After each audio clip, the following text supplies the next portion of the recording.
오늘 본문은 남유다 여호사밧 왕과 북이스라엘 여로암 왕 때의 일입니다.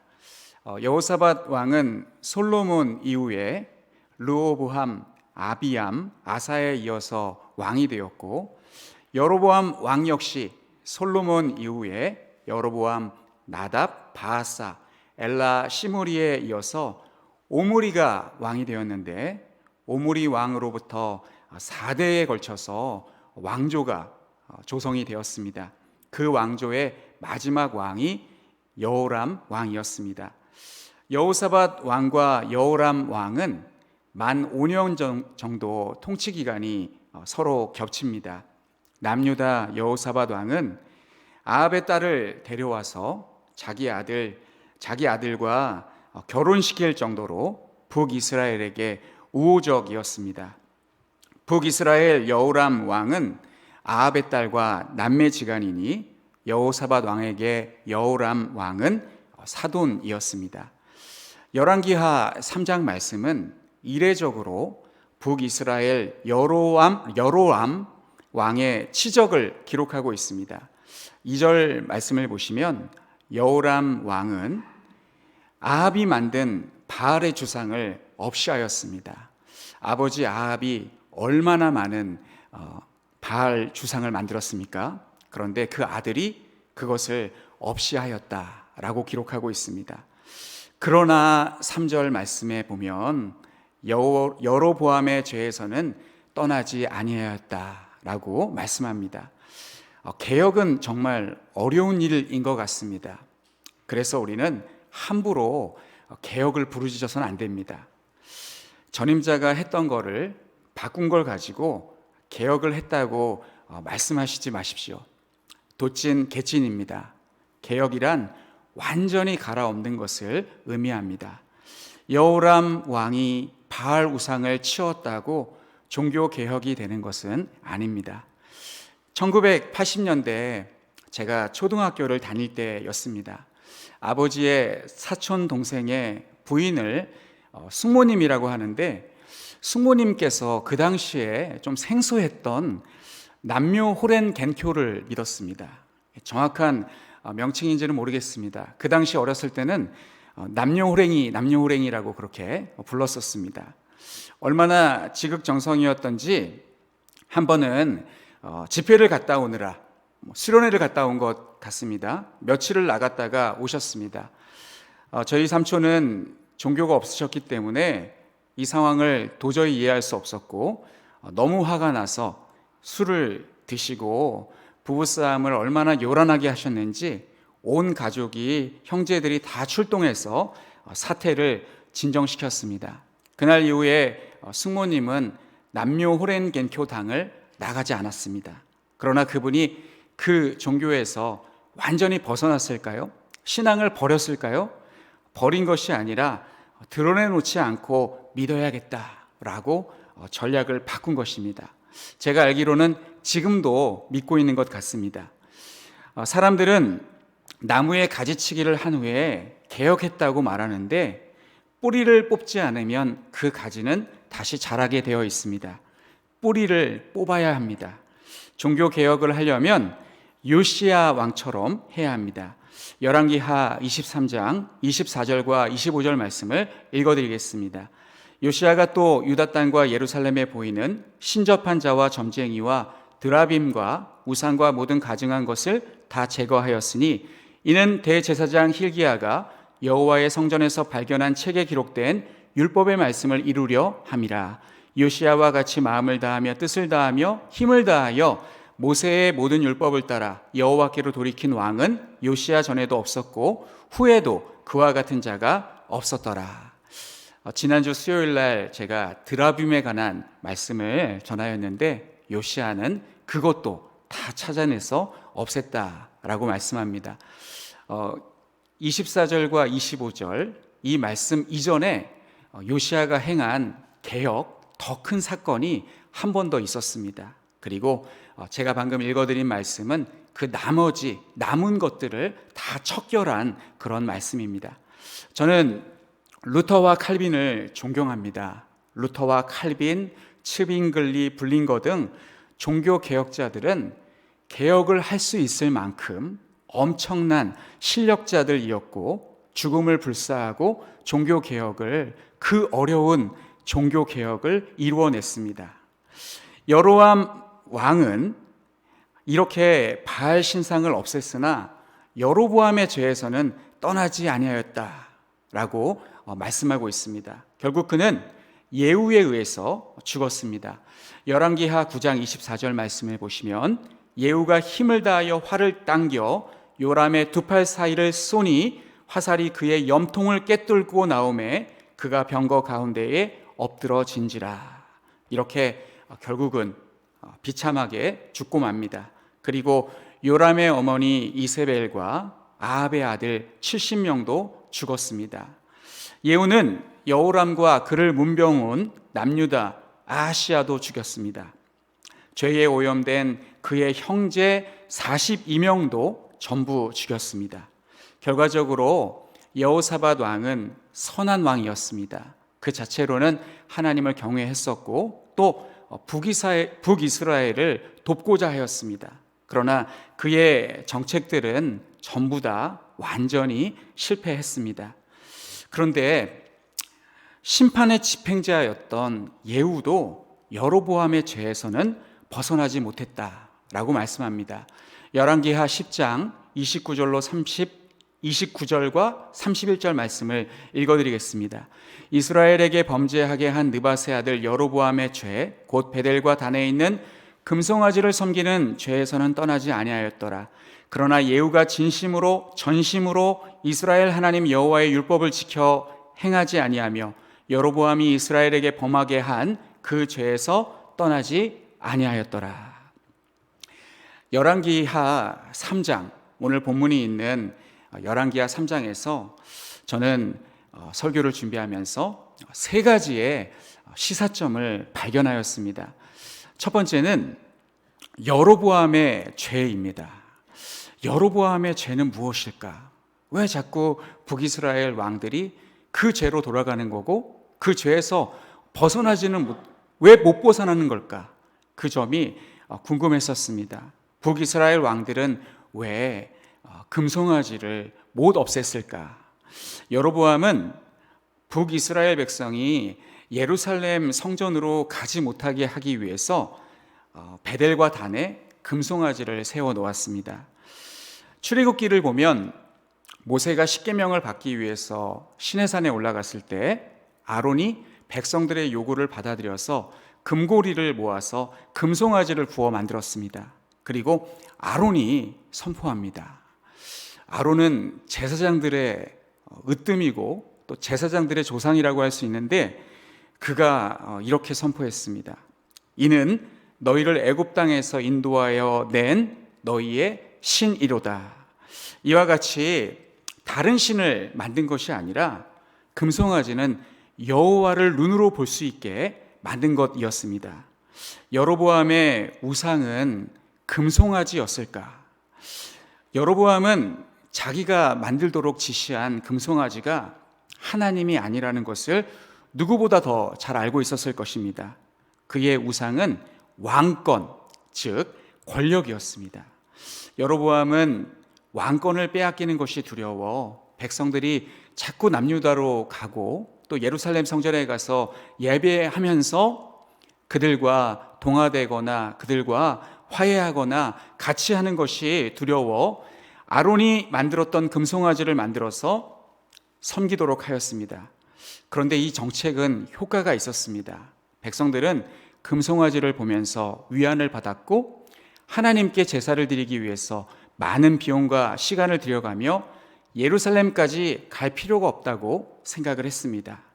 예후도 여로보암도 여호람도 북이스라엘의 어떤 왕도 여로보암의 죄로부터 벗어난 왕은 단 한 사람도 없었습니다.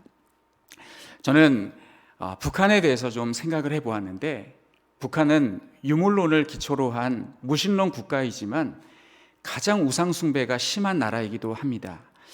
김일성과 김정은을 미이라로 보존하고 많은 사람들이 참배하고 있습니다. 미이라로 보존하는 비용이 한 사람당 10억씩 20억이 든다고 합니다. 매년 20억이 그 미이라를 보존하는데 비용이 들어간다고 합니다.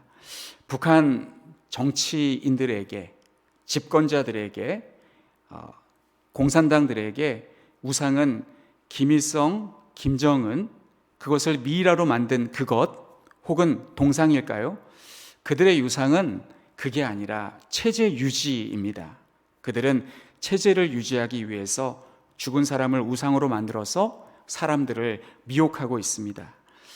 이와 같이 여호람 왕도, 그리고 북이스라엘의 모든 왕들도 자신의 왕권 때문에 금송아지를 만들어서 섬기도록 한 것입니다.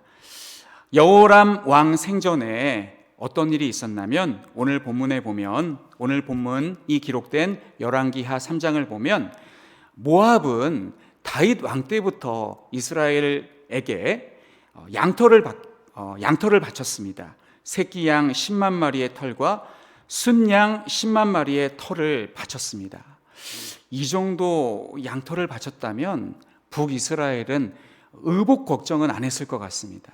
매년마다 이렇게 수십만 마리의 양의 가죽, 털을 주니까 의복 걱정은 안 하고 살았을 것 같은데, 모압 왕이 이스라엘 왕을 배반하였습니다.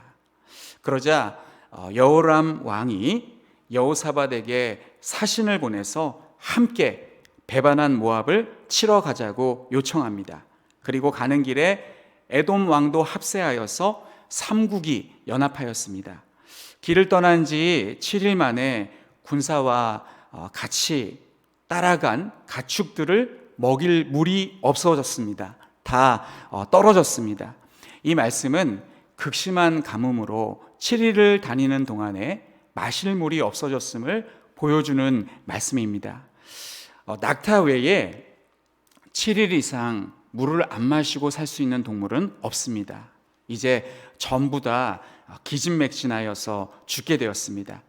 열왕기하 3장에서 우리에게 주는 시사점 두 번째는, 사람이 하는 말을 들어보면 그 사람의 됨됨이와 신앙을 엿볼 수가 있습니다. 이렇게 물이 떨어져서 다 죽게 생겼을 때 여호람 왕도, 여호사밧 왕도 모두 탄식하며 한마디씩 말을 합니다. 먼저 여호람 왕이 이렇게 말을 합니다. 슬프다. 여호와께서 이 세 왕을 불러 모아 모압의 손에 넘기려 하신도다. 이 말이 바로 신앙 없는 자의 표본입니다. 혹시 우리는 어떤 일에 차질이 생기면 망했다 라고 너무 쉽게 말해버리고 있지는 않나요? 다음은 여호사밧 왕은 이렇게 말합니다.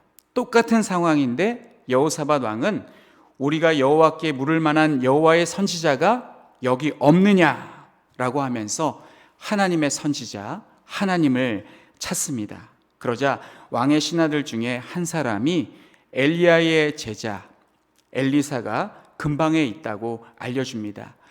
이 세 왕이 엘리사에게 당도하자 엘리사는 여호람 왕에게 내가 만일 유다의 왕 여호사밧의 얼굴을 봄이 아니면 당신을 향하지도 보지도 아니하였을 것이라 라고 하면서 무안하게 합니다.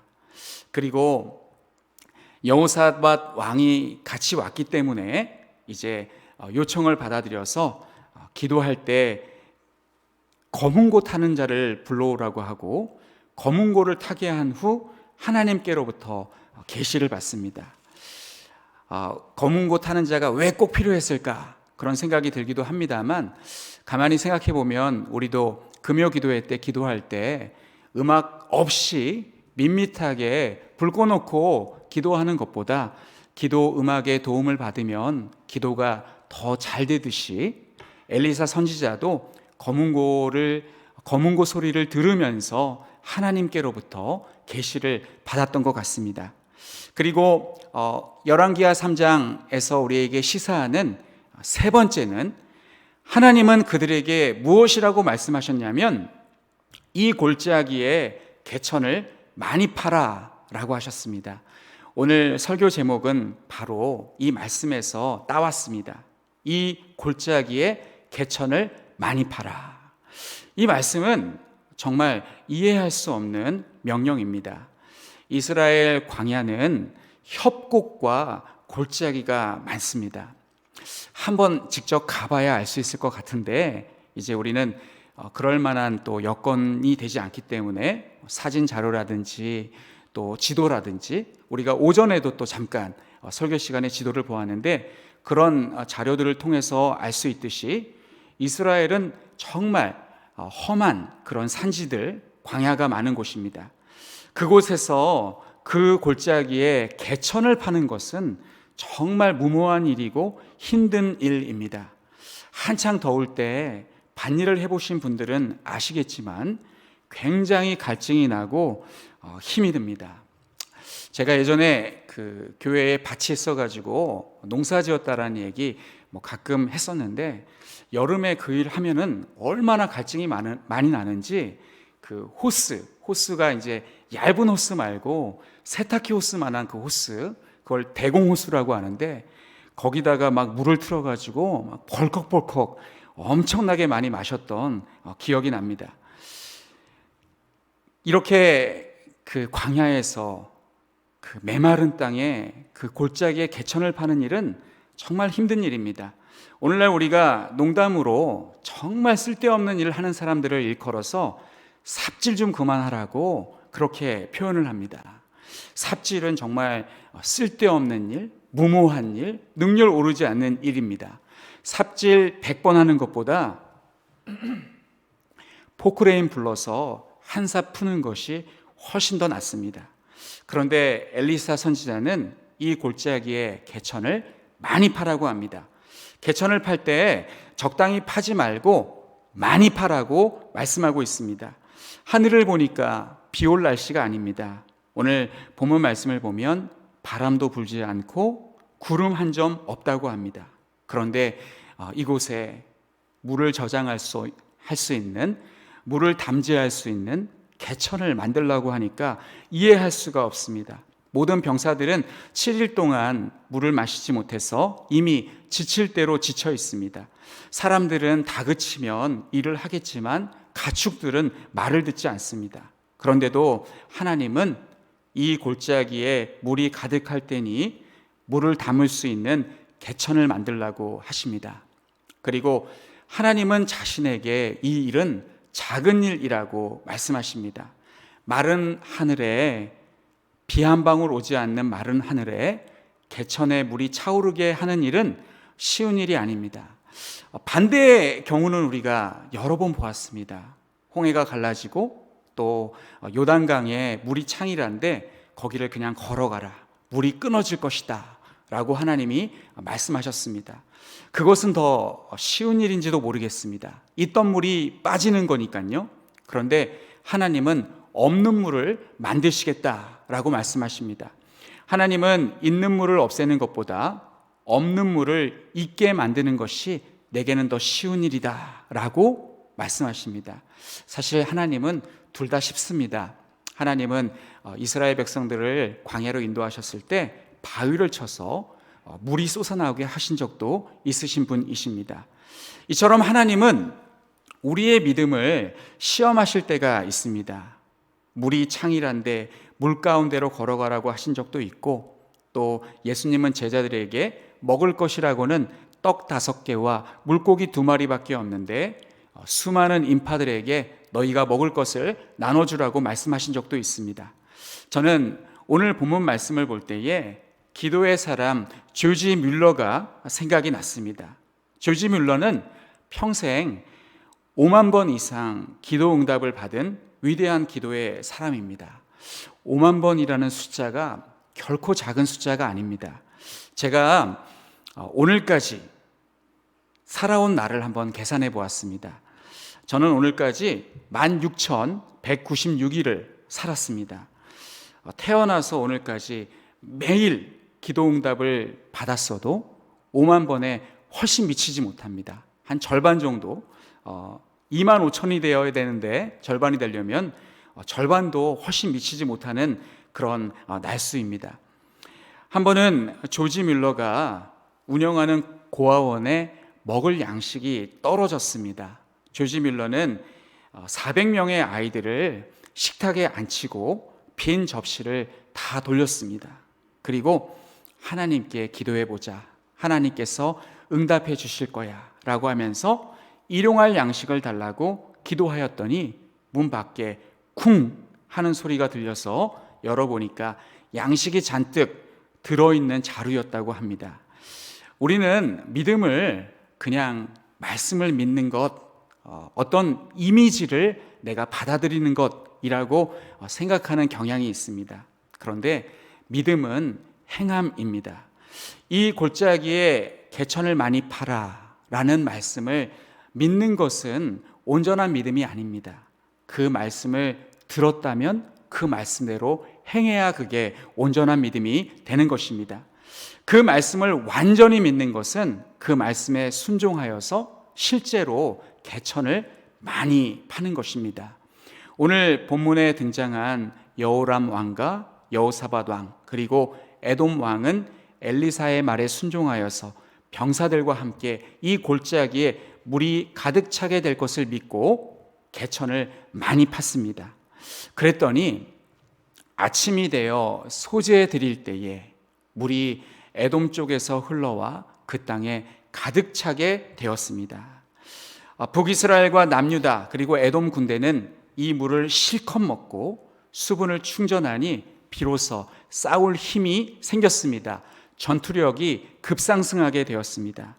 더욱 놀라운 것은 모압 군대는 마른 하늘에 갑자기 개천에 물이 생긴 것이 이상하기도 하였고 그 물이 아침에 뜬 해에 비춰서 보니까 피같이 붉어진 것을 보고 새 연합군에게 자중질환이 일어나서 서로 싸워 자멸하여서 그 물이 피인 줄 알고 저들이 이제 서로 싸워서 다 죽었으니 우리가 가서 전리품을 찾으러 가자라고 쳐들어왔습니다. 그러나 물을 먹고 힘을 보충한 연합군은 모압을 크게 무찌를 수 있었습니다. 저는 오늘 본문에 엘리사 선지자가 이 왕들에게 명령한 이 골짜기에 개천을 많이 파라, 이 말씀이 우리에게 주는 교훈이 무엇이 있을까를 고민해 보았습니다.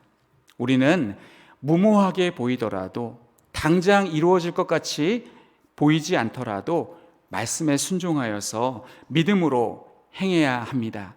바람도 불지 않고 비도 오지 않는데 골짜기에 개천을 많이 파라는 명령은 납득할 수 없는 명령이었지만 새 연합군은 하나님께서 행하실 것을 믿고 순종했습니다. 우리도 그래야 될 줄로 믿습니다. 저는 우리가 오늘날 이 골짜기에 개천을 많이 파야 할, 우리가 수고하고 노력해야 할 것이 무엇이 있을까를 고민해 보았는데 그 아이디어를 찬송가 195장에서 얻었습니다. 찬송가 195장은 총 5절로 기록되어 있는데 한 절 한 절 한 절이 너무나 귀한 그런 찬송의 가사였습니다. 저는 찬송의 가사 또한 성령의 감동으로 지어진 것이라고 생각을 합니다. 물론 성경의 권위에는 훨씬 미치지 못합니다. 그렇지만 찬송가의 가사가 우리에게 은혜를 주는 것은 작사가가 성령의 감동하심을 입었기 때문이라고 생각을 합니다. 먼저 1절의 내용은 찬송을 부르라는 것이었습니다. 찬송을 부르는 것. 찬송은 잘하는 사람이 있고 못하는 사람이 있습니다. 그러나 혼자 부르는 찬송은 노래를 잘 못해도 상관이 없습니다. 왜 우리가 찬송을 많이 해야 하고 찬송의 개천을 많이 파야 하냐면 찬송은 첫째 성도의 의무이기 때문에 그렇습니다. 이사야 43장 21절 말씀을 보면 하나님은 이 백성은 나를 위하여 지었나니 나의 찬송을 부르게 하려 함이라 라고 말씀하셨습니다. 시편 33편 1절에서도 너희 의인들아 여호와를 즐거워하라, 찬송은 정직한 자의 마땅히 할 바로다. 찬송은 성도의 의무라고 말씀하셨습니다. 두 번째는 찬송은 믿음의 꽃입니다. 꽃은 열매라고도 할 수 있습니다. 믿음이 꽃으로서 피는 것입니다. 믿음은 찬송을 통해서 드러납니다. 그리고 세 번째는 찬송은 하나님께 드리는 예물입니다. 혹시 찬송은 신앙인들의 노래, 예배를 돕는 노래라고 생각하셨다면 크게 오해한 것입니다. 그래서 찬송은 잘하는 사람들이 하는 것, 재능 있는 사람들이 하는 것이라고 생각하면 안 되고, 남녀노소 누구나 성도라면 마땅히 하나님께 드려야 할 예물입니다. 자, 그리고 2절 두 번째는 기도를 드리라는 것입니다. 우리는 기도의 개천을 많이 파야 합니다. 첫째, 기도는 하나님의 구속 계획을 이루어 나가는 중요한 수단이 됩니다. 우리는 전도 대상자가 있을 때 그분을 위해서 하나님께 기도해야 합니다. 그리고 두 번째는 기도는 하나님께서 우리에게 축복을 주시는 통로가 됩니다. 세 번째는 그래서 우리는 결론적으로 신앙생활에서 결코 기도를 멈추지 말아야 합니다. 기도가 부족하거나 기도에 게으른 것은 하나님의 은혜가 인간 속에 역사하는 것을 막는 사탄의 술수입니다. 그래서 사무엘은 기도를 쉬는 것을 죄라고 그렇게 말하였습니다. 세 번째는 성경을 읽는 것, 성경의 개천을 우리가 파야 합니다. 성경은 한 번 읽으면 다 알 수 있는 책이 아닙니다.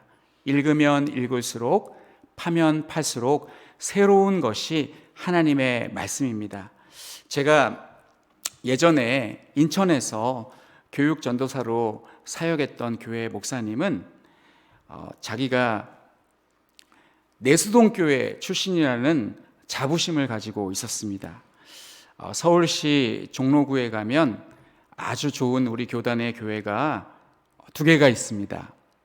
첫 번째는 해화동에 우리 담임 목사님 형님이신 우리 정명호 목사님께서 심우하시는 해화동에, 갑자기 생각이 안 나네요.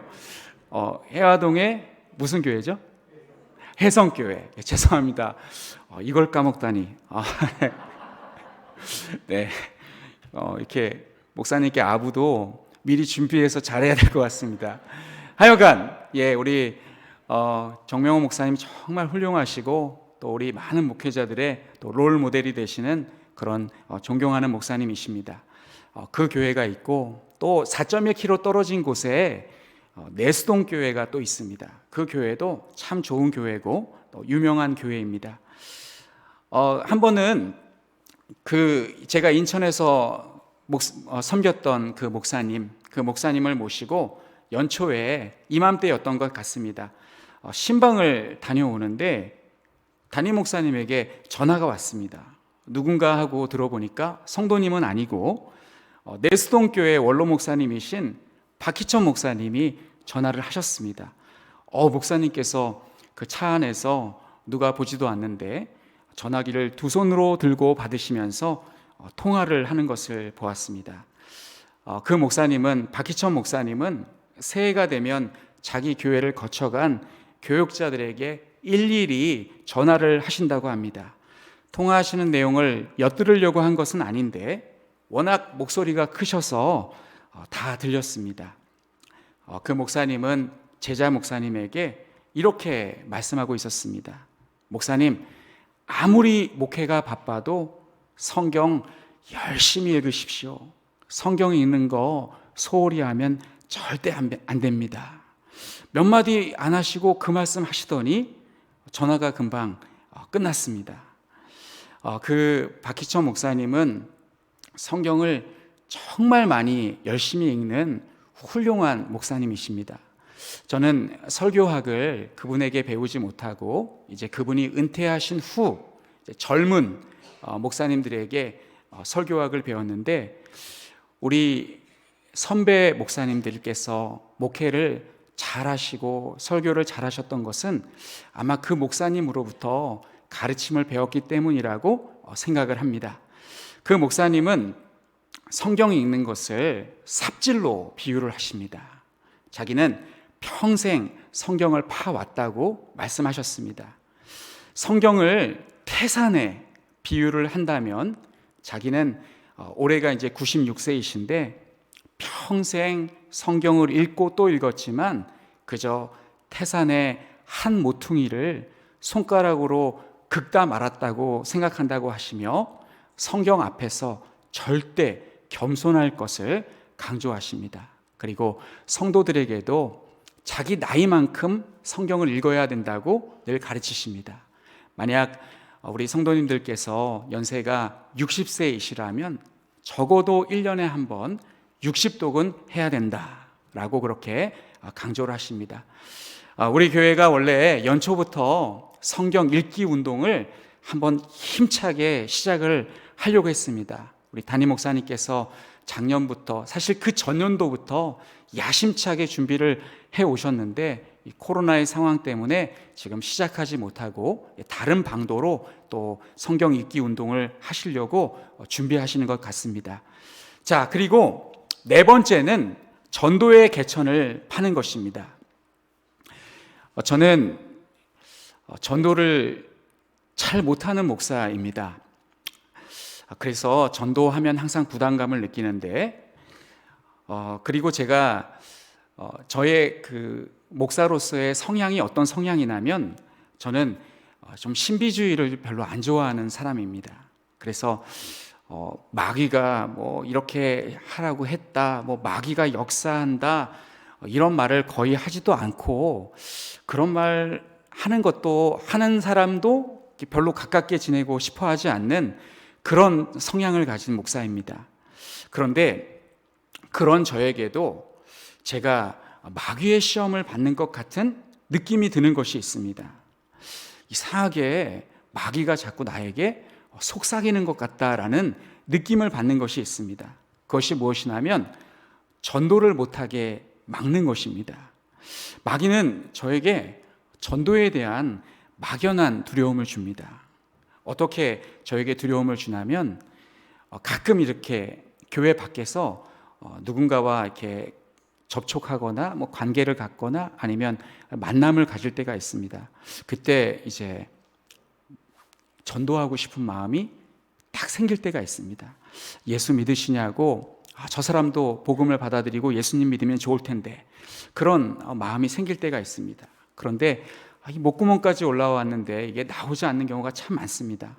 택시를 탈 때도 그렇고, 또 어떤 장소에서 이제 같이 둘만 있어서 참 말하기 좋을 때, 그럴 때도 그렇고, 여러 가지 그런 경우들이 많이 있었습니다.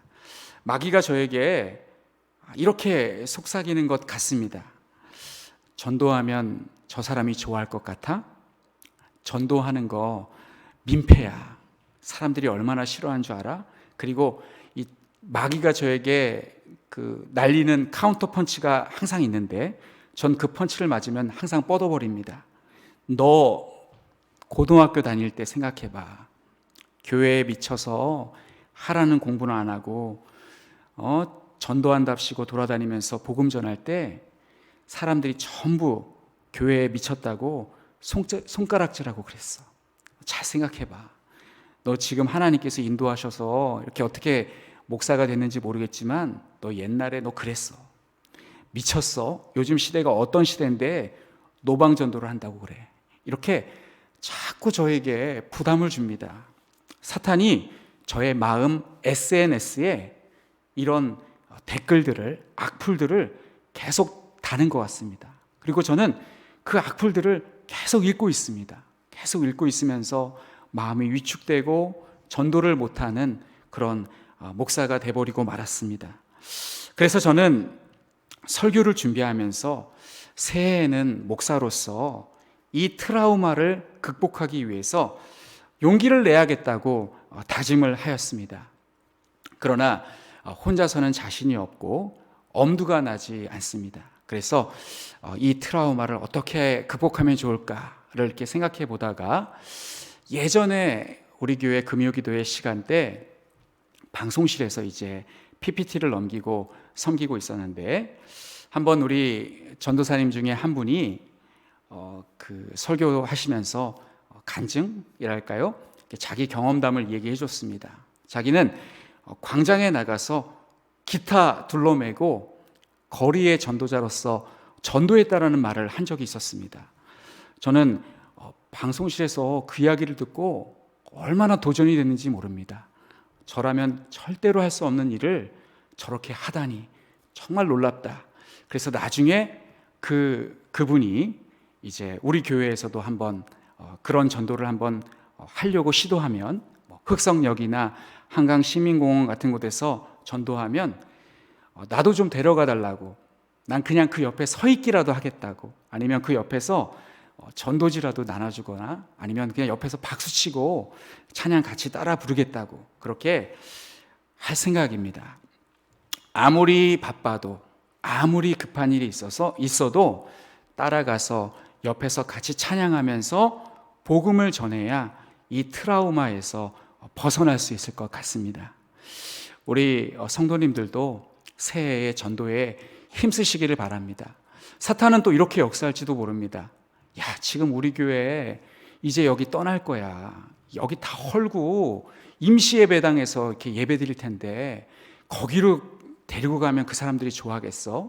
나중에 번듯하게 새 성전 딱 짓고 누구나 올 수 있는, 누구나 부러워하는 그런 공간 만든 다음에 전도해도 늦지 않아. 이렇게 유혹할지도 모릅니다. 그런데 전도는 사도 바울이 강조했듯이 때를 얻든지 못 얻든지 우리가 항상 힘써야 될 사명인 줄로 믿습니다. 우리 성도님들도 전도 열심히 하시기를 바랍니다. 사실 우리 교회에 전도에 힘쓰시는 분이 손에 꼽을 정도입니다. 제가 직접 이름을 얘기하기는 좀 그렇지만 권사님 몇몇 분만이 전도하시고 나머지는 잘 전도하지 않는데 우리 모든 성도님들이 전도에 힘쓰시기를 바랍니다. 그리고 마지막으로 5번째는 겸손하기를 힘써야 합니다. 195장 찬송가 5절입니다. 이 겸손하기를 힘써야 된다. 이 말씀은 사실 이 겸손이라는 이 신앙의 덕목은 우리에게 익숙하지는 않습니다. 우리는 신망에 믿음, 소망, 사랑은 많이 들어봤어도 겸손이 과연 신앙의 덕목일까? 그런 생각을 하게 됩니다. 그리고 겸손은 성경 외에도 선조들이 강조해 왔기 때문에 이것이 과연 성경적인가? 아니면 조상들의 지혜요 가르침인가? 라는 생각이 들기도 합니다. 그런데 분명한 것은 성경을 읽어보면 자신을 낮추라 라는 이 겸손의 말씀이 정말 여러 군데서 나옵니다. 가장 많이 나오는 곳은 잠언입니다. 잠언에서 겸손하라. 겸손은 존귀의 앞잡이다. 교만은 패망의 선봉이다. 라는 말씀이 나옵니다. 인류 역사 중에서 가장 훌륭한 신앙인을 한 명 꼽으라면 많은 사람들이 아우구스티누스를 꼽습니다. 그의 제자가 스승인 어거스틴에게 이렇게 물었습니다. 스승님, 신앙에서 가장 중요한 덕목 3가지만 알려주시면 제가 그것을 평생 마음에 새기고 신앙에 정진을 하도록 하겠습니다. 라고 물었습니다. 그러자 어거스틴이 신앙에서 가장 중요한 덕목 첫째는 겸손이니라. 그래요? 그러면 둘째는요? 둘째도 겸손이니라. 셋째는요? 셋째도 겸손이니라. 사랑하는 성도 여러분, 겸손은 그냥 막 나오는 성품이 아닙니다. 끊임없이 자신을 낮추고 복종시킬 때 겸손할 수 있습니다. 겸손의 골짜기를 파고 또 파고 들어가서 그 속에 자신을 완전히 감추시기를 바랍니다. 그러면 하나님께서 그런 사람을 높여주십니다. 2022년 2월 요즘 학생들을 졸업식이 한창입니다. 그리고 3월부터는 입학식이 시작됩니다. 우리 모든 성도님들은 예전에 전부 학교를 다 졸업하여서 입학식, 졸업식이 먼 과거처럼 느껴지실 것입니다. 나도 학창 시절이 있었는데 라고 생각하시며 아련한 추억처럼 느껴지실 것입니다. 그러나 우리는 신앙학교는 인생이라는 이 광야 학교는 아직 졸업하지 않았습니다. 새해가 되었으니 새 학기가 시작된 것과 마찬가지입니다. 교회를 더욱 열심히 다니시며 열심히 신앙하시기를 바랍니다.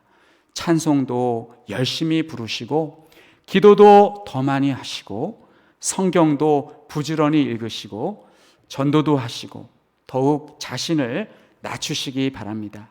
그렇게 이 골짜기에 개천을 많이 파서 하나님의 은혜의 강물이 내 마음에서 넘치는 삶을 살아가시는 우리 모든 성도님들이 되시기를 간절히 축원합니다.